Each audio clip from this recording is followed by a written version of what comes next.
My name is Alan Bailey. For the last 13 years, my uncle, Dr. Richard Blackwater, has looked after me.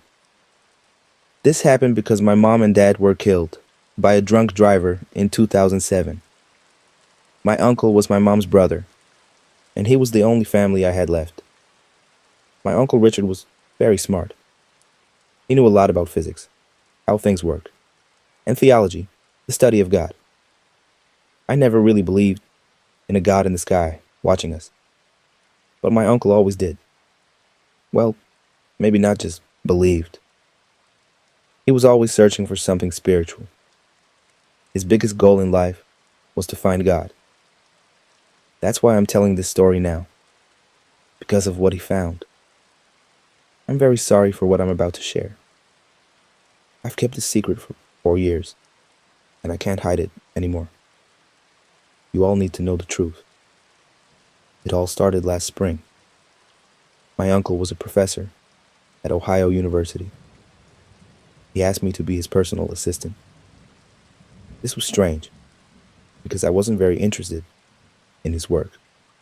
But he offered me 5 times more money than my job at 7-Eleven, so I said yes. When I asked him why, he just said he thought I'd do a good job, and he wanted to spend more time with me. We had a good relationship, but we weren't super close. Uncle Blackwater, or Uncle B, as I called him, was always a bit different. If you talked to him for 10 minutes, you'd realize he was probably on the autism spectrum. This is important for understanding why he acted the way he did. On my first day as his assistant, I went to his office around 11 a.m. before his first class. He was listening to the music from the Ghostbusters movie and reading the movie script. That was one of his odd habits. He never watched movies.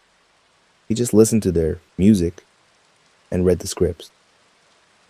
He once told me that way, you can't be disappointed by the actors or special effects if it's all in your head.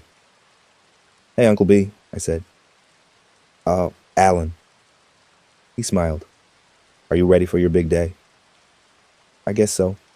I laughed. His office was big, but it was very messy. "What will I be doing all day?" I asked. "I need you to sit in on the class," he said. "Don't worry. I recorded a video to teach them. They can just email me if they have questions. You just need to click play, and then replay it for the next class." That sounded like the easiest job ever. It turned out to be too good to be true. "Sure," I said, "but what will you be doing?" "Oh, I have some work in the old science lab downstairs," he said. "They built a new one, so I turned the old one into a place to test my new idea. You'll see in time. I don't want to get my hopes up too soon." My job was incredibly easy at first. Students came in, I played the video they left. Then it would start again. But during the last class, things got strange. Halfway through the video about physics, the power suddenly went out. In elementary school, kids would cheer. Here, the college students just sighed sadly. I reached for my phone to text my uncle, but it was off. That was weird, because it had 56% battery just 5 minutes earlier. The students started to leave. I noticed none of them were on their phones as they walked out. With only the emergency lights on, I went to my car to get my portable phone charger. When I got to my car, my key fob, the remote to unlock it, didn't work. I figured the battery was dead, so I used the actual key. I got my charger from the glove box and plugged it into my phone. But the screen stayed black. I checked the charger, and it showed no power, even though I knew it was fully charged 3 days ago, and I hadn't used it. Before I could get too frustrated, every single car alarm in the parking lot started blaring. It was so loud. I quickly clicked my car key to turn off my alarm. As the other alarms screamed, I felt my phone vibrate in my pocket. I pulled it out. It was suddenly on, with 50% battery, and Uncle B was calling. Hello? I nearly yelled, trying to get away from the noise. Alan! He sounded terrified. Alan, where are you? I went outside to get my charger after the power went out. What's going on? Meet me in my office. This is big, Alan. Just hurry. Then he hung up. I had a bad feeling, like something terrible was about to happen. When I got back to his office, the power in the building was back on. Everything seemed normal, until I opened his door.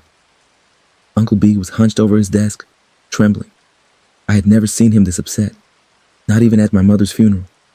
He looked completely terrified. Uncle B? I asked, kneeling beside him. What's wrong? I think, he whispered. I think I found him. Found who? He turned to me. His face looked like a child who had just learned his parents were dead. I think I found them all. What are you talking about? I asked. That bad feeling in my chest got bigger. He didn't answer. He just got up and walked out of his office. As he left, he turned back. Come on, you need to see this.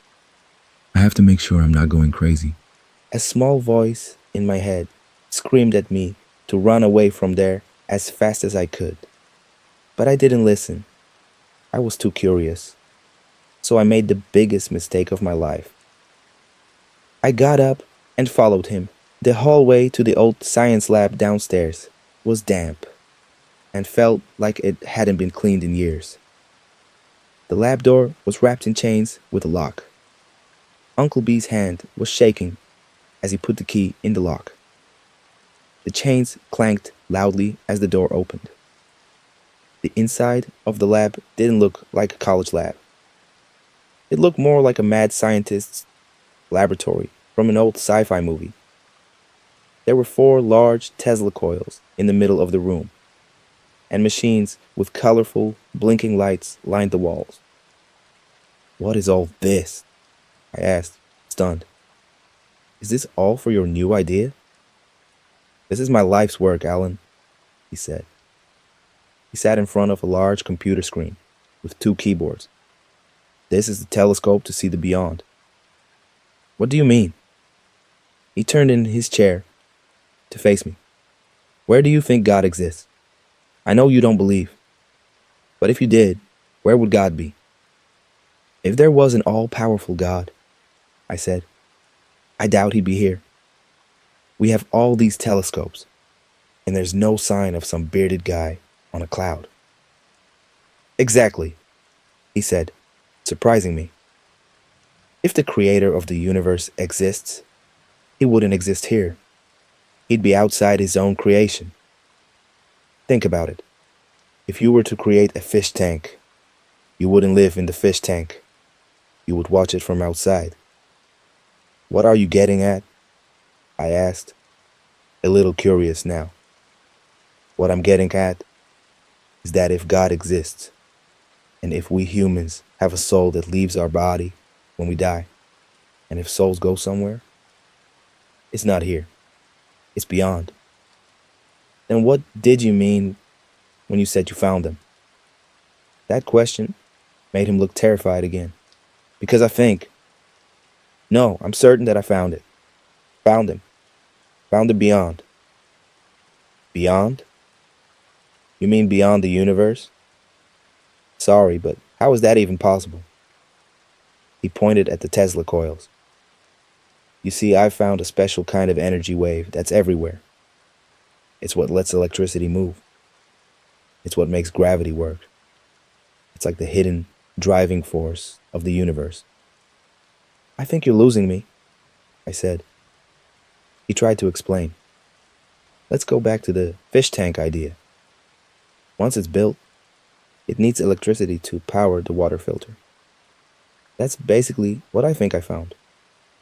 The electricity that powers the universe. So I did what anyone else would do. I traced it to the source. If you follow the current, you find the power box. Listen, I know you don't play practical jokes, but please tell me this is one. This is no joke, he nearly shouted, jumping up. I saw it. You what? I saw it. Just for a moment. But I know I saw it. And I believe you've already felt it. The power went out, right? But it wasn't just a fuse. It was like all the electricity around the campus suddenly vanished, correct?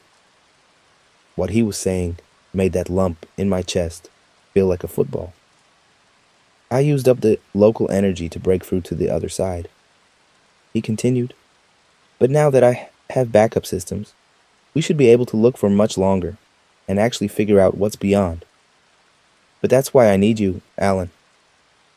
He grabbed my wrist. I can't do this on my own. This is totally unknown, and the thought of it terrifies me. If I'm going to do this, I need you by my side. I know you don't believe in this stuff, but please, let me show you. Let me show us both that there is something out there. Please, Alan. I couldn't say no to him. Not with those begging eyes. That reminded me so much of my mother. My mind was struggling to understand everything. So without a word, I closed my eyes and nodded. He rushed to the controls and started typing quickly. The large machines around us hummed to life. I looked at the coils in the center of the room. They gave off a scary hum, like an ancient, cursed thing waiting to unleash horrors. Activating alpha wave emitters, he said, as the coils started to glow blue. Bolts of electricity began to spark in the middle of the coils. I started to back away, but Uncle B came up beside me. It's okay. Don't be afraid. Nothing can break out of those coils. As he spoke, the electricity bolts got stronger and more frequent until they almost looked like one solid stream of light. This is it, he whispered, looking at his watch. 3, 2, 1. Suddenly, the air inside the 4 coils tore apart. At that moment, the horrifying truth of the universe washed over me. Reality itself seemed to lift like a thin cloth. Through the tear, I could see the birth and death of the universe, and every second in between, all mixed together in a crazy living light. This light was surrounded by a never-ending screaming darkness. In that darkness, there were endless, writhing shapes. Soon I could see they looked like individual people, all stitched and twisted together into horrifying, burned sculptures. I can't explain how, but the truth of everything suddenly became clear. There is no God, no creator, no all-knowing, kind maker of the universe.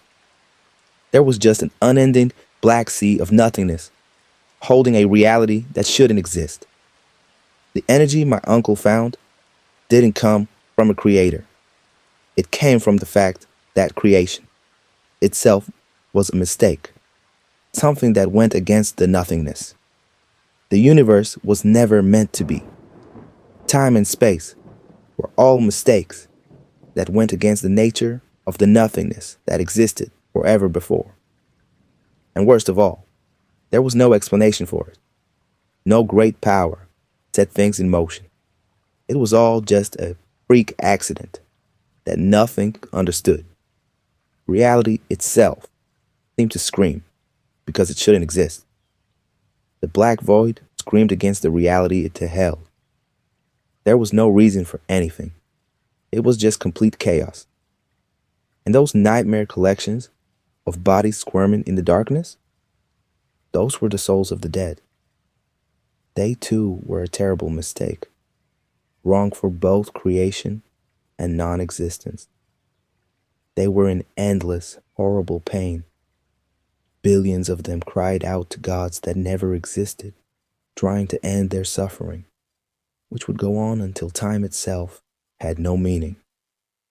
That, I realized, was where all humans were headed. That was hell.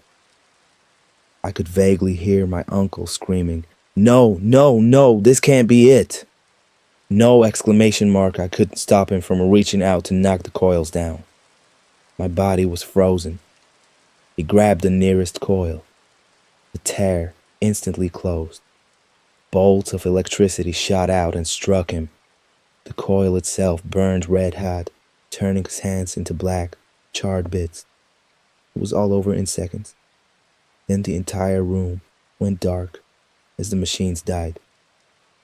I remained there, frozen and alone. It took about an hour for my cell phone to get power again.